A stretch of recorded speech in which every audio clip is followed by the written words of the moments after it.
सीतापुर गांव की मिट्टी में सादगी थी और उसी सादगी में बसते थे रामू और राधा। छोटा सा झोपड़ा, मिट्टी का चूल्हा और दो दिल जो एक दूसरे के बिना अधूरे थे। उस दिन सांझ ढल रही थी और दोनों अपने खेत के पास बैठे आसमान में रंग बदलते बादल को देख रहे थे। रामू, तूने कभी सोचा है हमारी जिंदगी कब बदलेगी? हर साल मेहनत करते हैं, फिर भी हाथ खाली रह जाते हैं। ना ठीक से कपड़ा, ना ढंग का खाना, बस दिन काट रहे हैं। राधा, तू फिर वही बात करने लगी। गरीबी में भी चैन है अगर मन सच्चा हो। देखना ये खेत, इनमें हमारी मेहनत की खुशबू है। खुशबू से पेट नहीं भरता रामू। गांव वाले कहते हैं गरीब की तकदीर सूखे कुएं जैसी होती है। मैं तो अनाथ हूँ। लोग अब भी कहते हैं कि मुझे गांव वाले पालते हैं। कभी कभी लगता है भगवान ने मुझे बनाया ही क्यों। ऐसा मत बोल राधा, तू भगवान की दया से मेरी जिंदगी में आई है। तेरे बिना ये झोपड़ी भी सुनसान लगती है। प्यार से पेट नहीं भरता रामू। कभी लगता है कि काश हम भी उन लोगों जैसे होते जिनके घर में चूल्हा खुद जलता है, जिनके खेत में पानी खुद आता है। हमारे खेत में तो तेरी दुआ से सब कुछ उगता है राधा।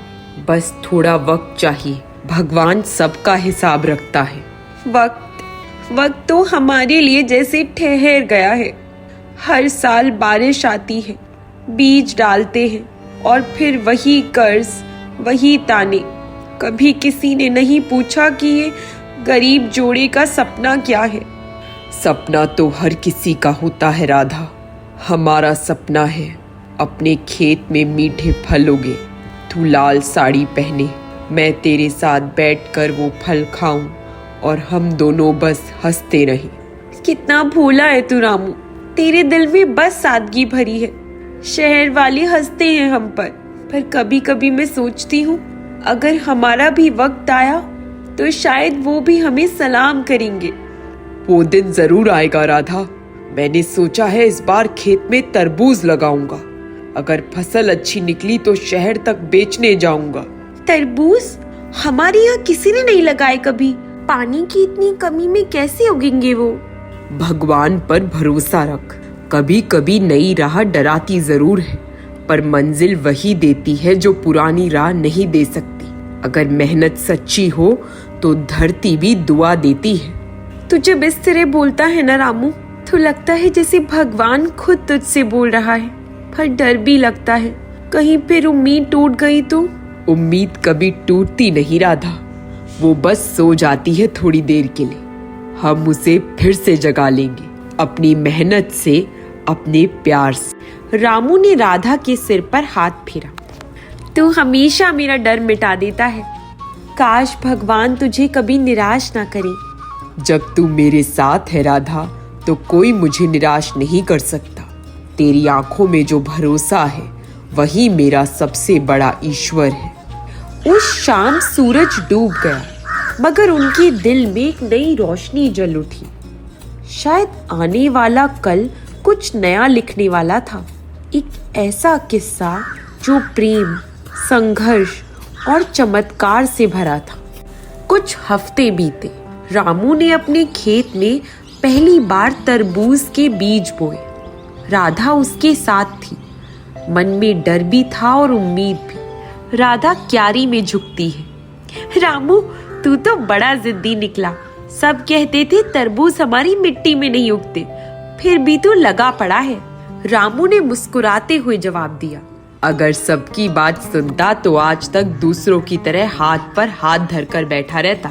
किसान का काम है कोशिश करना राधा, फल देना भगवान का काम है। पर ये बीज बहुत महंगे हैं। अगर फसल खराब हो गई तो हमारी सारी जमा पूंजी डूब जाएगी। डर मत राधा, बीज भगवान को चढ़ावा है। जो दिल से बोया जाए वो कभी बर्बाद नहीं होता। तेरा भरोसा कभी नहीं डगमगाता रामू। मुझे तेरी यही बात सबसे अच्छी लगती है। पर कभी कभी लगता है तू अपने भरोसे के पीछे अपनी चिंता छुपा लेता है। शायद सही कह रही है तू। पर अगर मैं भी डर गया तो तेरे सपनों का क्या होगा? तूने कहा था ना, कभी अपने खेत में इतने फल हो कि हम दूसरों को बांट सके। बस वही सपना मेरे हर बीज में छिपा है। सपना तो तूने मेरा भी अपना बना लिया रामू। अब ये खेत सिर्फ तेरे नहीं हमारे हैं। देखना, ये मिट्टी कितनी प्यारी खुशबू दे रही है, जैसे हमसे कह रही हो, मेरे बच्चों मेहनत करो, मैं तुम्हें निराश नहीं करूंगी। कितनी गहरी बात कह दी तूने राधा। कभी कभी लगता है तेरे अंदर खुद धरती माँ बोलती है। अगर धरती माँ सच में बोल पाती तो शायद कहती, मेरे बच्चों, एक दूसरे का साथ मत छोड़ना, क्योंकि यही साथ हर मुश्किल को आसान बना देता है। दिन बीतते गए, बारिश आई, हवा चली और धीरे धीरे रामू के खेत में हरी हरी बेलों ने जमीन को ढक लिया। राधा हर सुबह उठकर उन्हीं बेलों को पानी देती, उन्हें सहलाती, जैसे वो अपनी औलाद को सहला रही हो। रामू देख, ये देख, पहले तरबूज का फूल आया है, कितना सुंदर है ना? हाँ राधा, ये फूल नहीं हमारी उम्मीद है। बस कुछ ही हफ्तों में देखना, पूरा खेत लाल लाल फलों से भर जाएगा। अगर ऐसा हुआ रामू, तो मैं सबसे पहले मंदिर जाऊंगी, भगवान को मिठाई चढ़ाऊंगी और मैं तेरे लिए लाल चुनरी लाऊंगा। वो जो तूने कहा था ना, एक दिन मैं अमीर की तरह सजी रहूंगी, तो सुन ले, उस दिन तुझे देखकर पूरा गांव जल जाएगा। मुझे नहीं लगता मैं तेरी जैसी सादगी छोड़कर रानी बन पाऊंगी, पर हाँ, तेरे साथ रहकर हर दिन किसी राजमहल से कम नहीं लगता। राधा, जब तू पास होती है ना, तो मुझे लगता है मैं कुछ भी कर सकता हूँ। तेरे भरोसे में ही मेरी ताकत छिपी है। महीने बीते और वो दिन आ गया जब खेत तरबूजों से भर गया। हर तरबूज मानो सूरज की रोशनी में चमकता था। गांव के लोग भी हैरान थे कि रामू ने क्या कर दिखाया। अरे देखो तो, रामू के खेत में तो लाल लाल तरबूजों की रेल लगी है। कभी सोचा था गरीब रामू इतना बड़ा किसान बन जाएगा। राधा बहुत खुश है। देखा, मैंने कहा था ना, मेहनत कभी व्यर्थ नहीं जाती। अब ये भगवान की दया नहीं तो और क्या है? नहीं राधा, ये भगवान की नहीं, तेरे भरोसे की दया है। तूने यकीन रखा, इसलिए ये धरती मुस्कुरा उठी। उसी समय शहर से एक व्यापारी गांव में आया और इसी से शुरू हुई वो कहानी जो आगे चलकर श्राप, रहस्य और विश्वास की परख बन गई। रामू की मेहनत रंग लाई थी। उसकी फसल देखकर व्यापारी ने उसे शहर तक तरबूज बेचने का बड़ा सौदा किया।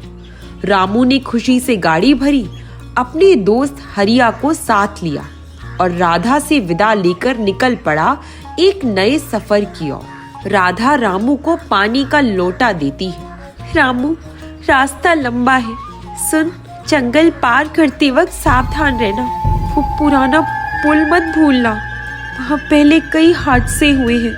अरे राधा, तू हर बात में डर ढूंढ लेती है। अब तो हमारा वक्त बदल गया है। भगवान ने जब फल दिए हैं तो साथ ही सुरक्षा भी देगा। मुझे बस तेरा चेहरा फिर से देखना है रामू, वादा कर जल्दी लौट आएगा।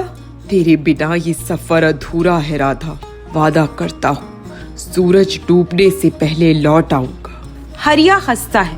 अरे रामू देख तो सही, गांव से निकलते ही ये ठंडी हवा, ये सन्नाटा, मजा आ गया भाई। लगता है भगवान खुद हमें देख रहे हैं। हाँ हरिया, आज का दिन हमारे लिए खास है। कल तक लोग हमें गरीब कहते थे, आज वही हमसे सीखेंगे कि हिम्मत क्या होती है। चल, पहले शहर में तरबूज बेचेंगे, फिर राधा भाभी के लिए चूड़ी भी खरीद लेंगे। और तेरी बीवी के लिए क्या लाऊं? हरिया शर्मा जाता है। अरे रहने दे, पहले पैसे तो हाथ में आने दे। गांव की सीमा पार करते ही जंगल शुरू हुआ। पहले तो हवा में ताजगी थी, लेकिन जैसे जैसे वे आगे बढ़े, पेड़ों की परछाइयां लंबी होती गई और सन्नाटा गहराने लगा। हरिया चौंक जाता है। रामू, ये रास्ता कुछ ठीक नहीं लग रहा। सन्नाटा सुनाई दे रहा है ना, पक्षी भी नहीं बोल रहे हैं। हाँ, मैं भी देख रहा हूँ। ये वही जंगल है जिसके बारे में गांव वाले कहा करते थे। लेकिन डरने की जरूरत नहीं, चल जल्दी निकल चलते हैं। देख, आगे वो पुल दिख रहा है। कितना पुराना है ये, लगता है जैसे सदियों से किसी ने पार ही नहीं किया। पुल के बाद ही दूसरा गांव है, वहां से सीधे शहर का रास्ता। अरे रामू सुन, कोई आवाज आई क्या? जैसे कोई बूढ़ा आदमी करा रहा हो। हाँ, वहां देख, पेड़ के नीचे कोई पड़ा है। चल देखते हैं, शायद किसी को मदद की जरूरत हो। हरिया धीरे से पूछता है, बाबा क्या क्या हुआ आपको? बूढ़ा साधु बड़ा कमजोर दिखाई दे रहा था। बेटा, 3 दिन से भूखा हूँ, कुछ खाने को दे दो। रामू को दया आ जाती है। हरिया, गाड़ी में रोटी है, ले आओ। गरीब का पेट भरना सबसे बड़ा पुण्य होता है। हरिया रोटी निकाल कर बाबा को दे देता है। लो बाबा, ये रोटी खा लो, भगवान तुम्हें सलामत रखे। मुझे रोटी नहीं चाहिए, मुझे चाहिए तुम्हारा मांस। रामू, ये साधु नहीं है, ये तो राक्षस है। वो बूढ़ा साधु राक्षस में बदल गया। लाल आंखें, लंबे नुकीले दांत और उसका शरीर धुएं से लिपटा हुआ। रामू चिल्लाता है, हरिया भाग, मुझे पकड़ लिया रामू, बचा मुझे। नहीं, भाग जा रामू, इस बार बच गया, दोबारा आया तो तुझे भी निकल जाऊंगा। रामू किसी तरह गाड़ी हाँकता हुआ जंगल से बाहर निकला। उसकी आंखों में डर, दिल में अपराध बोध और कानों में गूंजती रही वही आवाज, इस बार बच गया, दोबारा आया तो निकल जाऊंगा। राधा चिंतित घर के बाहर खड़ी थी। रामू अभी तक नहीं लौटा, कहीं कुछ अनहोनी तो नहीं हो गई। और तभी दूर से बैलों की घंटियां सुनाई दी। राधा दौड़कर बाहर आई। रामू का चेहरा पीला पड़ा हुआ था और उसकी आंखों में भय दिखाई दे रहा था। रामू, क्या हुआ? हरिया कहाँ है? राधा, वो साधु नहीं था, राक्षस था, जंगल श्रापित है, हरिया को खा गया। राधा सन्न रह जाती है। हे भगवान, ये कैसा श्राप है हमारे जीवन पर?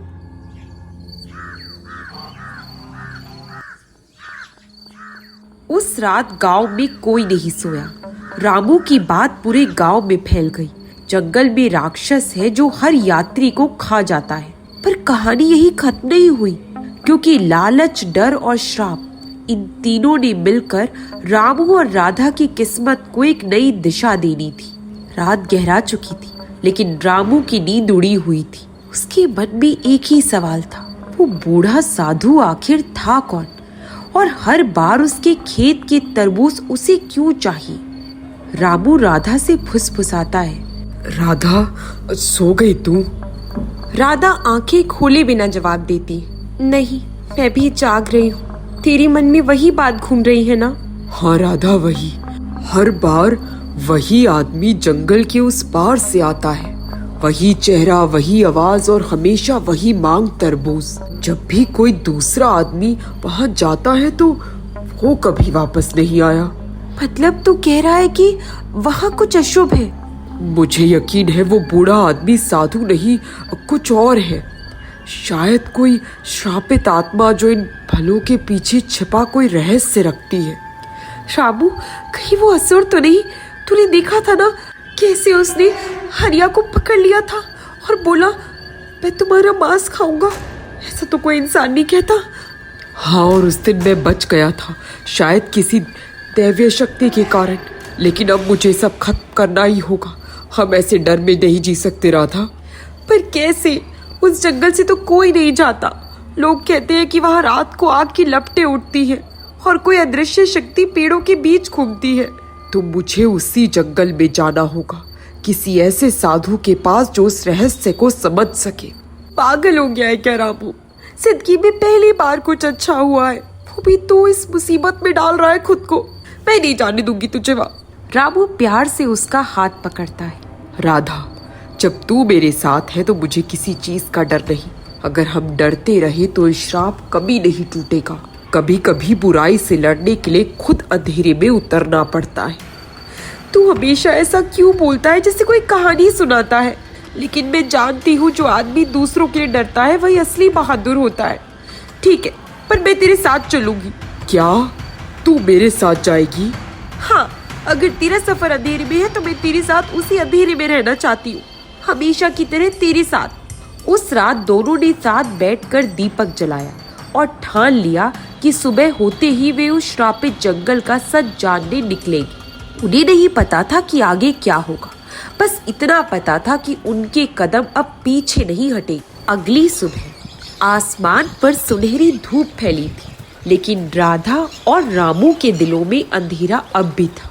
दोनों ने बस एक गठरी बांधी और कदम बढ़ा दी उस जंगल की ओर जहां जाने की किसी ने कभी हिम्मत नहीं की थी। राधा धीरे धीरे चल रही है। रामू, ये रास्ता तो और भी डरावना होता जा रहा है। कहीं ये वही जगह तो नहीं जहां लोगों के गायब होने की बातें सुनी थी? हाँ राधा, यही वो जगह है। देख, ये पेड़ कितने पुराने हैं, मानो सदियों से किसी रहस्य को छुपाए बैठे हो। राधा चारों ओर देखती है। अजीब है, चारों तरफ खामोशी है, ना कोई पक्षी, ना कोई हवा की आवाज, बस सन्नाटा। कभी कभी सन्नाटा सबसे ज्यादा बोलता है राधा। चल, ज्यादा डर मत, आगे बढ़।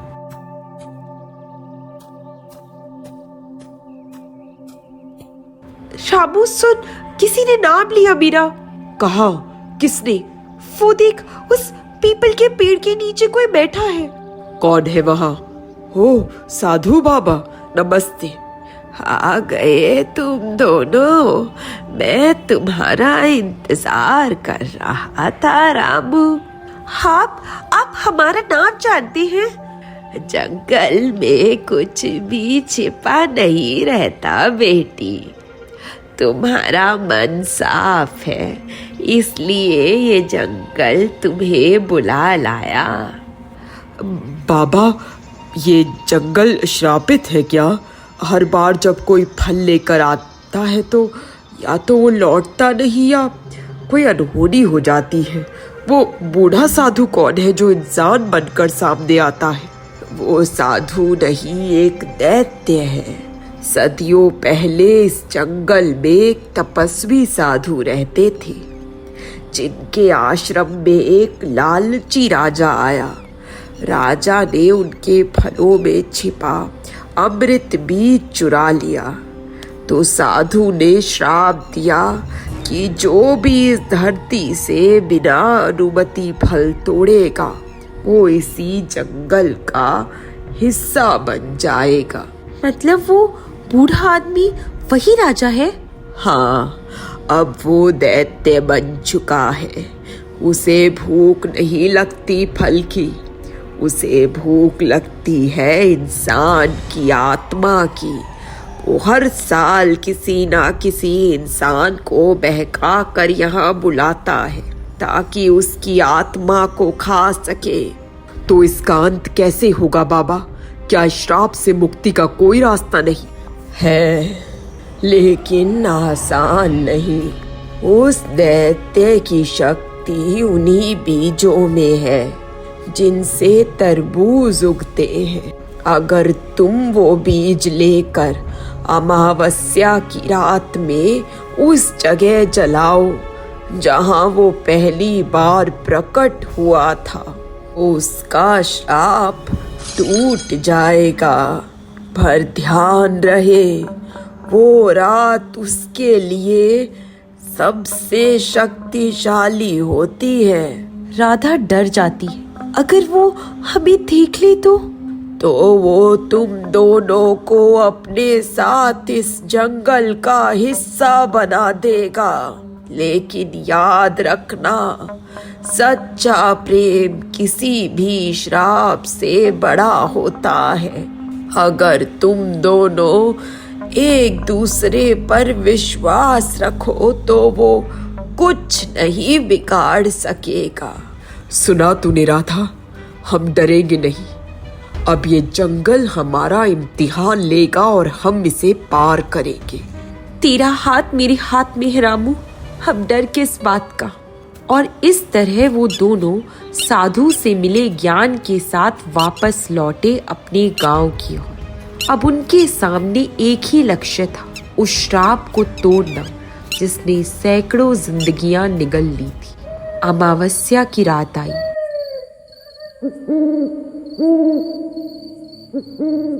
सूरज की रोशनी नहीं थी, सिर्फ चांद का अंधेरा और जंगल का सन्नाटा। रामू और राधा दोनों हाथ में हाथ डालकर जंगल की ओर बढ़े। उनके कदम कांप रहे थे, लेकिन दिलों में विश्वास था। सच्चा प्रेम किसी भी डर से बड़ा होता है। रामू, मुझे डर लग रहा है, सन्नाटा और वो पुराना पुल। डर मत राधा, हमने साधु से सीखा है, बस उन बीजों को लेकर उस जगह तक पहुंचना है जहां दैत्य पहले प्रकट हुआ था। सुनो, कहीं से आवाज आई, तुम्हें नहीं बचना। रामू धीरे से अपने कानों में ध्यान देता है। वो दैत्य है राधा, डर मत, हमारी प्यार की ताकत उसे हरा सकती है। राक्षस के गरजने की आवाज आती है। आखिर आ ही गए, ये बीज, ये लाल लाल फल, अब तुम्हारी आत्मा मेरी होगी। तू कोई साधु नहीं है, तू दैत्य है, लेकिन हमारे प्यार और भरोसे के आगे तेरी ताकत कुछ नहीं कर सकती। राधा भी रामू का हाथ कसकर पकड़ लेती है। हम साथ हैं, हमेशा साथ। तुम सोचते हो कि तुम बच जाओगे? हर बीज में मेरी शक्ति है। रामू बीज को जला देता है। अब खत्म, भगवान और हमारे विश्वास के नाम पर। दैत्य चीखता है और धुआं उठ जाता है। मेरी शक्ति खत्म हो रही है। राधा आश्चर्यचकित रह जाती। रामू, देख, वो गायब हो गया। जंगल में सन्नाटा लौट आया, लेकिन इस बार डर नहीं बल्कि शांति थी। दैत्य का श्राप टूट चुका था। रामू राधा की ओर देखता है और मुस्कुराता है। हमने कर दिखाया राधा, हमारा प्यार और साहस जीत गया। राधा की भी आंखों में आंसू है और चेहरे पर मुस्कान। हाँ रामू, अब कोई भी डर हमारे रास्ते में नहीं आएगा। हमेशा साथ, हमेशा प्रेम में। और इस तरह रामू और राधा ने जंगल के श्राप को तोड़ा। उनकी मेहनत, प्रेम और साहस ने गांव के लिए नई रोशनी लाई। अब न केवल उनके खेतों में फल लहराते थे, बल्कि उनके दिलों में भी खुशियों की फसल हमेशा खिली रहती थी। अब हमारी तरबूज सिर्फ आमदनी के लिए नहीं है, ये हमारी मेहनत, विश्वास और प्रेम की जीत है। और अब हर साल हम इस जंगल में नहीं डरेंगे, बल्कि आकर धन्यवाद देंगे उस साधु को और अपनी हिम्मत को। इस तरह रामू और राधा ने ना केवल अपनी गरीबी और डर को हराया, बल्कि साबित किया कि सच्चा प्रेम और साहस हर श्राप और अंधकार को जीत सकता है।